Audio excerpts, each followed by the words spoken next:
નમસ્કાર, જય શ્રી કૃષ્ણ મિત્રો. ફરી એકવાર આપ સૌનું હાર્દિક સ્વાગત છે આજના એક નવા વિડીયોમાં. આજનો આ વિડીયો દરેક મિત્રોએ અંત સુધી જોવા વિનંતી છે. દરેક મિત્રને વિનંતી છે કે અમારી આ ચેનલને સબસ્ક્રાઈબ અવશ્ય કરી દેજો. તો ચાલો આજની વિડીયો શરૂ કરીએ. મિત્રો, આ દુનિયામાં જો સૌથી મોટું સત્ય હોય તો તે આપનું મૃત્યુ છે, જેને માણસ ઈચ્છે તો પણ ટાળી શકતો નથી. જ્યારે પણ કોઈ વ્યક્તિ આ દુનિયા છોડી દે છે ત્યારે તેના મૃતદેહને અગ્નિદાહ આપવામાં આવે છે. પરંતુ શું તમે ક્યારેય વિચાર્યું છે કે પરિવારના સભ્યોના અંતિમ સંસ્કાર પછી મૃત આત્માનું શું થાય છે? ગરુડ પુરાણમાં કહેવામાં આવ્યું છે કે મૃત્યુ પછી બે યમદૂત માત્ર 24 કલાક માટે યમલોકમાંથી આત્માને લઈ જાય છે. 24 કલાક સુધી પરિવારજનો તેમના મૃતદેહના અંતિમ સંસ્કાર અને અન્ય વિધિ કરે છે. આત્માએ કરેલા કર્મો યમલોકમાં તેને કરેલા કાર્યો દર્શાવવામાં આવે છે. આ પછી યમદૂત આત્માને તેના ઘરે પરત છોડી દે છે. તે પછી આત્મા 13 દિવસ સુધી તેના પરિવારના સભ્યોની વચ્ચે રહે છે. આત્મા તેના પરિવારના સભ્યો સાથે 13 દિવસ સુધી રહે છે. આ પછી આત્મા ફરીથી યમલોક તરફ પ્રયાણ કરે છે. તે દરમિયાન આત્માને જવા માટે 3 અલગ અલગ માર્ગો બતાવવામાં આવ્યા છે. હવે આત્માને કયા માર્ગ પર મોકલવામાં આવશે તે તેના જીવનમાં કરેલા કાર્યો દ્વારા જ નક્કી થાય છે. મિત્રો, આ પછી 13મા દિવસે યમદૂત ફરીથી આવે છે અને આત્માને યમલોકમાં લઈ જાય છે, જ્યાં આત્માના કર્મોનું વળતર મળે છે. આત્માના હિસાબની ગણતરી કરવામાં આવે છે અને તે મુજબ વ્યક્તિ અર્ચી એટલે કે સ્વર્ગ, ધુમાડાનો માર્ગ એટલે કે પિતૃલોક અથવા સર્જન અને વિનાશ એટલે કે નરકનો માર્ગ પ્રાપ્ત કરે છે. પહેલો અર્ચી માર્ગ એટલે કે ત્રણેય લોકની યાત્રાનો માર્ગ માનવામાં આવે છે. ધૂમ માર્ગ, જેને પૂર્વજોના પિતૃના માર્ગ તરીકે વર્ણવવામાં આવે છે. અને ત્રીજો માર્ગ ઉત્પત્તિ અને વિનાશનો માર્ગ નરકની યાત્રા માટે છે. પોતાના પાપ અને પુણ્ય નક્કી કર્યા પછી યમલોકમાં પહોંચ્યા પછી તેનો હિસાબ મળે છે. એટલું જ નહીં, મૃત્યુ પછી આત્માને યમલોકના માર્ગમાં અનેક પ્રકારના અવરોધોનો સામનો કરવો પડે છે. આ વસ્તુઓમાંથી એક છે વૈતરણી નદી. એવું માનવામાં આવે છે કે પુણ્યશાળી આત્મા આ નદીને સરળતાથી પાર કરી લે છે, પરંતુ પાપી વ્યક્તિ ખરાબ રીતે પીડાય છે.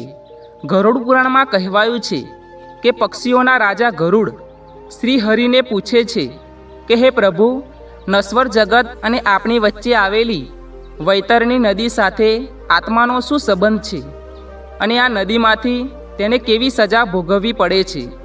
આના જવાબમાં ભગવાન શ્રી હરિએ કહ્યું કે જે પણ પાપી આત્મા આ નદીમાં પ્રવેશે છે તે ખૂબ જ પીડાય છે, કેમ કે આ નદીનું પાણી વિચિત્ર ગર્જના કરે છે. મગર અને તેમના જેવા અન્ય ઘણા હિંસક અને માંસ ખાનારા જીવોથી આ નદી ભરેલી છે. પાપી આત્મા નદીમાં પ્રવેશતાની સાથે જ 12 સૂર્યની ગરમી સમાન પાણી દેખાય છે. તે પાપી માણસ કરુણ અવાજે રડે છે. પાપી દયાથી રડવા માંડે છે અને વિલાપ કરવા લાગે છે. જ્યારે તે તેને સહન કરી શકતો નથી, પછી તે પાપી માણસ ગરમીથી બચવા માટે પાણીમાં ડૂબકી મારવાનું શરૂ કરે છે. મિત્રો, જેમણે પોતાના જીવનમાં પાપ કર્યા છે તેમની દશા પણ આવી જ આવે છે. સત્કર્મ કરનારા જ સ્વર્ગને પ્રાપ્ત કરે છે. ખરાબ કાર્યો કરનારને નરકમાં સજા મળે છે. જે લોકો સારા કાર્યો કરે છે તેઓ દરેક પ્રકારની સુખ સુવિધાઓ સાથે સ્વર્ગમાં આવે છે. ગરુડ પુરાણમાં કહેવામાં આવ્યું છે કે પુણ્યશાળી આત્માઓને સ્વર્ગમાં સ્થાન મળે છે. યમરાજ પોતે તેમને તેમના મહેલમાંથી સ્વર્ગના દ્વાર સુધી છોડીને જાય છે. સ્વર્ગમાં દેવદૂતો આવે છે, પુણ્યશાળી આત્માઓનું સ્વાગત કરે છે. જેઓ ફક્ત પોતાના વિશે જ વિચારે છે અને જીવનભર બીજા કોઈની પરવા કરતા નથી, તેમને નરકમાં સ્થાન મળે છે, જ્યાં મૃત આત્માને તેના પાપોની સજા આપવામાં આવે છે. આ સિવાય ગરુડ પુરાણમાં સર્જન અને વિસર્જન એવા નરકની વાત કરવામાં આવી છે. આ નરકમાં એવા પતિ પત્નીઓના આત્માઓ માટે છે જેમને ફક્ત તેમના જીવનસાથીનો પોતાના સ્વાર્થ માટે જ ફાયદો પહોંચાડ્યો અથવા તેનો ઉપયોગ કર્યો હોય. આવા આત્માઓ આ નરકમાં જાય છે. આ પ્રક્રિયા ખૂબ જ ઝડપી ગતિએ ચાલુ રહે છે. નરકમાં સ્થાન ફક્ત એવા લોકો માટે છે જેમને પોતાના જીવનમાં બીજાની સંપત્તિ હડપ કરી હોય અથવા તેઓ બેભાન ન થઈ જાય ત્યાં સુધી તેમને માર્યા હોય. સજાનો સમયગાળો પૂરો થાય ત્યાં સુધી આ ચાલુ રહે છે. તમને જણાવી દઈએ કે નરકમાં શિકારીઓની આત્માઓને એટલા માટે લાવવામાં આવે છે કેમ કે તેઓ પોતાના શોખ માટે પ્રાણીઓની હત્યા કરે છે. આવા પાપી આત્માઓને નરકમાં તેમને સજા તરીકે ઉકળતા તેલમાં નાખવામાં આવે છે. મિત્રો, એવા લોકો જ નરકમાં જાય છે જેઓ તેમની ફરજોથી દૂર રહે છે, જવાબદારીઓથી દૂર ભાગે છે.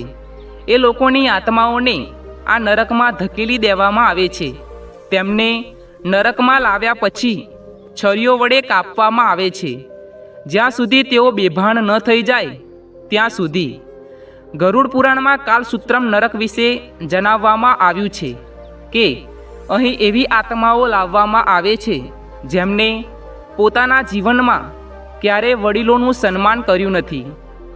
આ નરકમાં ખરાબ કાર્યોની સજા આપવા માટે તેમની સજાની મર્યાદા પૂરી ન થાય ત્યાં સુધી તેમને સખત ગરમીમાં રાખવામાં આવે છે. તો મિત્રો, તમે જોયું કે અંતિમ સંસ્કાર પછી પાપી આત્માઓને નરકમાં સ્થાન મળે છે જ્યારે પુણ્યશાળી આત્માઓને સ્વર્ગની સુખ અને શાંતિ મળે છે. જોયું મિત્રો, આ વિડીયો જોયા બાદ દરેક વ્યક્તિના મનમાં વિચાર આવતો હશે કે જીવનમાં હંમેશા સારા કર્મો કરતા રહેવું જોઈએ. આજના વિડીયોમાં બસ આટલું જ. મિત્રો, આજની વિડીયો સારી લાગી હોય તો આપણી બેસ્ટ સ્ટોરી 2 ચેનલને સબસ્ક્રાઈબ કરી દેજો જેથી કરીને આવી બેસ્ટ સ્ટોરી તમારા સુધી પહોંચી શકે. મળીશું હવે એક નવા વિડીયોમાં. જય શ્રી કૃષ્ણ, જય શ્રી રામ.